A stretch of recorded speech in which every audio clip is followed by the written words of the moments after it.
এই চ্যালেঞ্জটা আমি নূরকে এই মুহূর্তে গ্রহণ করার জন্য আহ্বান জানাচ্ছি। আমি এপিএম সোহেলকে ফোন করব। আমি এপিএম সোহেলকে ফোন করব। আমি শেষ করছি। যে আপনারা যদি টাকা পয়সা দিয়ে বুঝিয়ে বাজিয়ে আপনি চ্যালেঞ্জটা নেন। আপনি আপনার সহযোদ্ধা, আপনার সহযোদ্ধা আপনি চ্যালেঞ্জটা করতে বলেন। ভাই আপনার ব্যক্তির কথা কেন গোয়েন্দা সংস্থা দিয়ে তদন্ত করান। আইন শৃঙ্খলা বাহিনী তদন্ত রিপোর্ট কেন প্রকাশ করেন এত বছরও? একটি ঘটনায় আহত যুগ্ম আহ্বায়ক এপিএম সোহেল তিনি আহত হয়েছিলেন, তার চিকিৎসার টাকা পর্যন্ত মেরে দেওয়ার অভিযোগ এসেছে। তাকে তো আপনারা চাকরির লোভ দেখিয়ে তখন দল ভেঙেছিলেন। আপনাদের গোয়েন্দা সংস্থা আশরাফুল আলম খোকন প্রধানমন্ত্রীর ডেপুটি প্রেস সেক্রেটারি ছিল। না না আমরা কিন্তু একদম আনকল ফর যেখানে আসলে যে প্রসঙ্গ দরকার নাই সেই প্রসঙ্গে আসছে। জি সাদ্দাম প্লিজ। ডাকসুর ঘটনায় আহত নূরের সহযোদ্ধা তুহিন ফারাবী, ডাকসুর ঘটনায় আপনি হামলার নেতৃত্ব দিয়েছেন, আপনি হামলার নেতৃত্ব দিয়েছেন। ডাকসুর হামলার সময় আপনার নেতৃত্বে হামলা হয়েছে, আপনাকে 20 বছর ধরে আসামি করব, কাঠগড়ায় দাঁড় করাবো, আইনের কাঠগড়ায় দাঁড় করাবো। সাদ্দাম হোসেন জেনে রাখেন বিপিনুর বেঁচে থাকলে আইনের কাঠগড়ায় দাঁড় করাবে।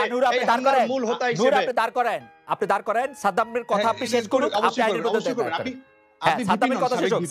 সাদ্দাম আপনি ব্যক্তিগত আক্রমণ না করে আপনি যদি বলতে থাকেন প্লিজ। যে বিষয়গুলো আসলে সেগুলো ব্যক্তিগত আক্রমণ নয়। আমি যেটি বলছি সেটা হচ্ছে যে আমরা যে একাডেমিক ক্যারিয়ার নিয়ে প্রশ্ন তুলেছে, অর্বাচীনের মতো প্রলাপ করেছে। আমি ঢাকা বিশ্ববিদ্যালয়ে আমার একাডেমিক ক্যারিয়ারে ড্রপ গেছে, এটি সত্য, কিন্তু বিশ্ববিদ্যালয়ে যে বিদ্যমান আইন রয়েছে, একজন সাধারণ শিক্ষার্থী যে আইনের সুযোগ পায়, বিশ্ববিদ্যালয়ে 8 বছরের মধ্যে শিক্ষা জীবন সম্পন্ন করতে হয়। 4 বছরেরটা 6 বছর অনার্স, মাস্টার 2 বছর, এর বাইরে পারা যায় না।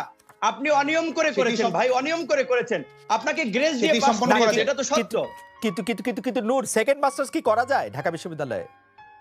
হ্যাঁ, দ্বিতীয় মাস্টার্স করা যায় কিছু ইরেগুলার কোর্স, কিন্তু রেগুলার কোর্স 4 বছরেরটা 6 বছর, 1 বছরেরটা 2 বছর, মানে 8 বছরে সে কিভাবে আপনার 11 বছর থাকে? অনিয়ম করে, প্রভাব খাটিয়ে করেছে। এবং বিসি তার চেয়ার ধরে রাখার জন্য তাদেরকে ছাত্রত্ব হিসেবে সুযোগ দিয়েছে ভর্তি না। বিসি চেয়ার থাকবে না। আপনার অভিযোগ স্পষ্ট, আপনার অভিযোগ স্পষ্ট। সাদ্দাম এটি নিয়ে যদি একটু বলেন, আপনি এখন একটু যদি সাদ্দামকে কথা বলতে দেন। জি সাদ্দাম বলেন, আপনার বিরুদ্ধে একটি অভিযোগ এসেছে। সেটা হচ্ছে ঢাকা বিশ্ববিদ্যালয়ে অন্য 10 জন শিক্ষার্থী যেভাবে সুযোগ পায়, আমি ঢাকা বিশ্ববিদ্যালয়ে সেই একই রকম ভাবে এলএলবি এলএলএম কমপ্লিট করেছি। আপনি যদি চান কিছুক্ষণ পরে আপনার হোয়াটসঅ্যাপে সবার ডকুমেন্টস আমি পাঠিয়ে দিতে পারবো।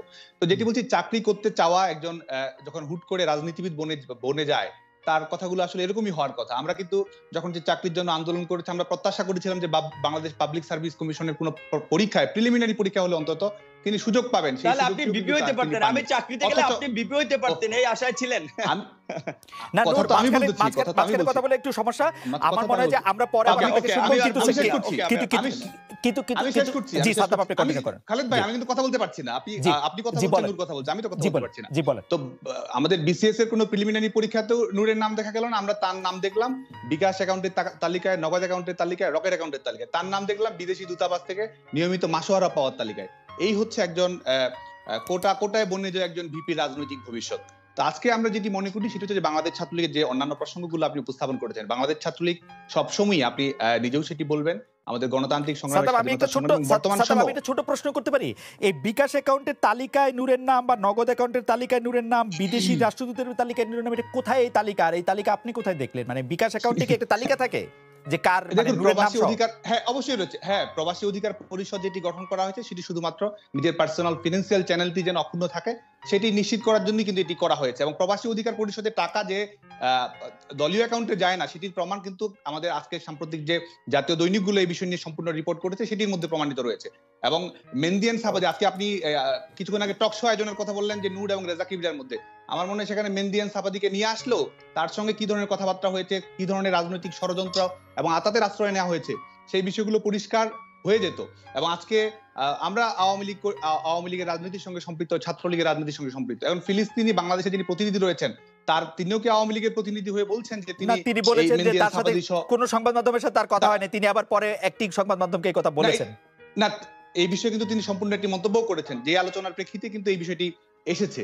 সেখানে আতাতের রাজনীতি, ষড়যন্ত্রের রাজনীতি, এবং আমরা যারা গণতান্ত্রিক পদ্ধতিতে বাংলাদেশের মানুষের স্বাভাবিক প্রক্রিয়ায়, সাংবিধানিক প্রক্রিয়ায় রাজনীতিতে বিশ্বাস করি, আতাতের রাজনীতিতে বিশ্বাস করে এবং যে ধরনের স্বাভাবিক যে প্রক্রিয়া রয়েছে সেটির আশ্রয় তারাই নিতে পারে যারা দেশের মানুষের ভাগ্য নিয়ে ছিনিমিনি খেলতে চায়, বাইরের দূতাবাসের রাজনীতি বাংলাদেশে বাস্তবায়ন করতে চায় এবং পরাশক্তির এজেন্ট হয়ে নিজের অর্থনীতি নিশ্চিত করা, নিজের সংসার চালানো, এসব বিষয়কে কেন্দ্র করেই যারা রাজনীতি করতে চায়, যারা মনে করে না যে রাজনীতির সঙ্গে সমষ্টির সম্পর্ক রয়েছে, তারাই এই নুরুল হক নূরের ধারার মতো রাজনীতির সঙ্গে সম্পৃক্ত রয়েছে। এবং ডাকসুর ঘটনার বিষয়ে আমি আরেকটি বলি, আজকে তিনি বিচারের কাঠগড়ায় দাঁড় করাতেছেন, বিচারের কাঠগড়ায় দাঁড়াতে আমাদের কোনো সমস্যা নেই।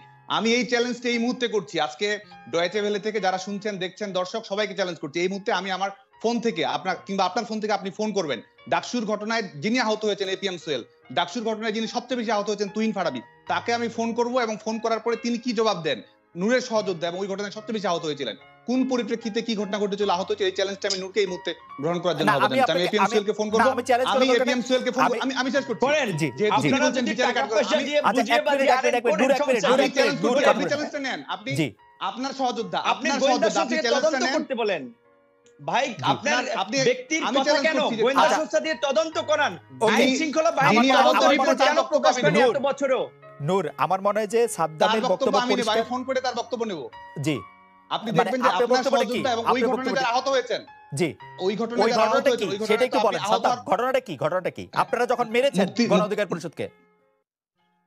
দেখুন, মুক্তিযুদ্ধ মঞ্চের সঙ্গে সেটি ছাত্র অধিকার পরিষদ নুরুল হক নূরের সঙ্গে যারা সম্পৃক্ত ছিল তাদের মধ্যকার একটি ঘটনাকে কেন্দ্র করে আজকে নুরুল হক নূর তার বক্তব্য দিচ্ছে। আমি চ্যালেঞ্জ করছি যে ওই ঘটনায় যারা আহত হয়েছে, নুরুল হক নূর তো আহত আর অভিনয় করেছে, সবাই তো তার মতো অভিনয় করতে পারে না। ছাত্রলীগের কেউ এতে সম্পৃক্ত ছিল না, ছাত্রলীগের কেউ এই মারে সম্পৃক্ত ছিল না। সেটি ছাত্রলীগের সঙ্গে সেটির সঙ্গে সাংগঠনিক সম্পৃক্ততার কোনো সুযোগই নেই, সেটি মুক্তিযুদ্ধ মঞ্চ এবং নূরের সঙ্গে যারা বহিরাগত ছিল তাদের সম্পর্ক। আচ্ছা ঠিক আছে, আহতদের বক্তব্য আমি চ্যালেঞ্জ করছি যে আমি এই মুহূর্তে ফোন করব, আহতদের বক্তব্যটি নিব, আহতদের বক্তব্য সে কি বলছে, সে নূরের বিরুদ্ধে অভিযোগ করছে না আমার বিরুদ্ধে অভিযোগ করছে, কিংবা ছাত্রলীগের কারো অভিযোগ করছে কিনা চ্যালেঞ্জটি নেওয়ার জন্য বলছি, ওপেন চ্যালেঞ্জ করছি।